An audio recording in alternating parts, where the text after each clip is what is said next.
corbeau. Une fois, par un minuit lugubre...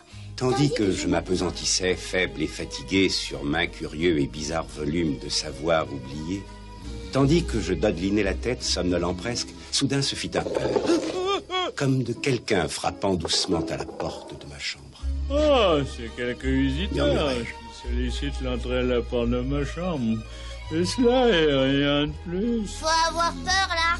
Mais non, Bart, il crée l'atmosphère.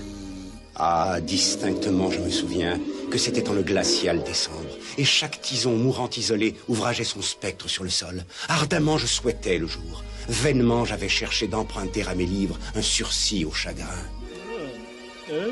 Au chagrin de la Lénore perdue. Oh, Lénore! De la rare et rayonnante jeune fille que les anges nomment Lénore. Pour elle, ici, non, jamais plus. Et de la soie, l'incertain et triste bruissement, chaque rideau purpural me traversait, m'emplissait de fantastiques terreurs jamais ressenties encore. Si bien que pour calmer le battement de mon cœur, je répétais... C'est quelques visiteurs qui sollicitent l'entrée à la porte de ma chambre, c'est cela et rien de plus. Mon âme se fit subitement plus forte, et n'hésitant davantage... Monsieur! Dis-je. Ou madame, j'implore véritablement votre pardon, mais le fait est que je somnolais et vous vîntes si doucement frapper, et si faiblement vous vîntes heurter à la porte que j'étais à peine sûr de vous avoir entendu. Ici, j'ouvris grande la porte. T'as intérêt à ce que ça me foute la trouille, hein? Les ténèbres et rien de plus. C'est tout? Les ténèbres et rien de plus? Attends! Bah, il s'est pas foulé. Rentrant dans la chambre, toute l'âme en feu, j'entendis bientôt un heurt, en quelque sorte plus fort qu'auparavant. Oh, sûrement. Dis-je. Sûrement c'est quelque chose à la persienne de ma fenêtre. Voyons donc ce qu'il y a et explorons ce mystère. Au large, je poussai le volet, quand avec mains enjouement et agitation d'ailes, entra un majestueux corbeau des 5 jours de jadis. Il ne fit pas la moindre révérence, il ne s'arrêta ni hésita un instant, mais avec une mine de l'or ou de lady, se percha au-dessus de la porte, se percha sur un buste de Pallas, juste au-dessus de la porte de ma chambre, se percha, siégea et rien de plus. Quoique ta crête soit chenue et rase, non, Dis-je. tu n'es pas pour sûr un poltron spectral, lugubre et ancien corbeau errant loin du rivage de la nuit. Dis-moi quel est ton nom seigneurial au rivage plutonien de la nuit. Le corbeau dit...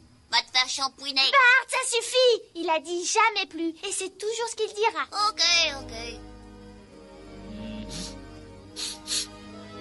L'air, me semblait-il, devint alors plus dense, parfumé selon un encensoir invisible, Oh, saloperie d'encensoir. balancé par les séraphins dont le pied dans sa chute tintait sur l'étoffe du parterre. Misérable! M'écriai-je. Ton Dieu t'a prêté, il t'a envoyé par ses anges le répit, le Népenthes dans ta mémoire de Lénore. Bois! Oh, bois ce bon Népenthes et oublie cette Lénore perdue. Le corbeau dit... Jamais plus. Oh, que ce mot soit le signal de notre séparation, oiseau ou démon. Hurlai-je en me dressant. Recule dans la tempête et le rivage plutonien de la nuit. Ne laisse pas ici une plume comme un gage du mensonge qu'a proféré ton âme. Laisse invioler mon abandon. Quitte le buste au-dessus de ma porte.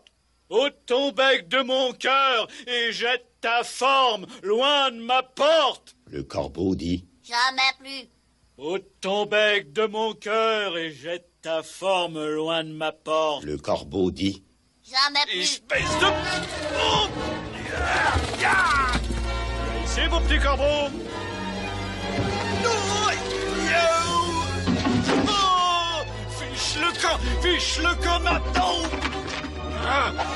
Va-t'en! Non! Jamais plus.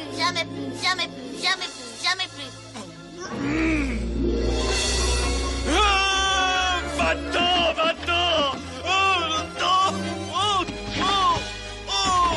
Et le corbeau s'envoltait, siège encore sur le buste de Pallas, juste au-dessus de la porte de ma chambre. Et ses yeux ont toute la semblance des yeux d'un démon qui rêve. Et la lumière de la lampe ruisselant sur lui projette son ombre à terre. Et mon âme de cette ombre qui gît, flottant à terre, ne s'élèvera jamais.